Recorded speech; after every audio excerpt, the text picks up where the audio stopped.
அனைவருக்கும் தமிழ் புத்தாண்டு நல்வாழ்த்துக்கள். ஒரே மாதிரி ஸ்வீட்ஸ் செஞ்சு போர் அடிக்குதா? அப்போ இந்த தமிழ் புத்தாண்டுக்கு மக்கானா கேஷ்யூ பர்ஃபி செஞ்சு அஸ்துங்க. ஸ்டவ் ஆன் பண்ணி பேன் சூடானதும் 1 கப் மக்கானா போட்டு லேசாக வறுத்து கூடவே 1 கப் கேஷ்யூ சேர்த்து நல்லா ட்ரை ரோஸ்ட் பண்ணுங்கள். இப்போது நல்லா வறுபட்டுருச்சு. இதை ஒரு பிளேட்டில் ட்ரான்ஸ்ஃபர் பண்ணி ஆற விட்டுடலாம். மக்கானாவும் கேஷ்யூவும் நல்லா ஆறி வந்துருச்சு. இதை ஒரு ஜாரில் சேர்த்து பவுடர் பண்ணிக்கலாம். இப்போ பேன் சூடு பண்ணி அதில் 1.25 ஸ்பூன் கீ சேர்த்து அரைச்ச பவுடர் ஆட் பண்ணி லேசாக வறுத்து கூடவே நாட்டு சக்கரை 1 கப் சேர்த்து நல்லா மிக்ஸ் பண்ணுங்கள். இதுக்கு நீங்கள் சக்கரை கூட சேர்த்து செய்யலாம். ஆனால் நான் இன்றைக்கி ஹெல்த்தியாக பண்ணணும் அப்படின்னு நினச்சனால நாட்டு சக்கரை சேர்த்துருக்கேன்.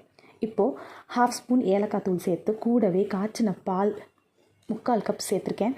இதெல்லாம் நல்லா சேர்த்து மிக்ஸ் பண்ணி லேசாக கெட்டியாக வர ஆரம்பித்த உடனே ஒரு பாத்திரத்தில் கீ தடவி அதில் ரெடி பண்ண மக்கானா கேஷ்யூ பர்ஃபியை சேர்த்து ஈவன் ஆக்கிடுங்க.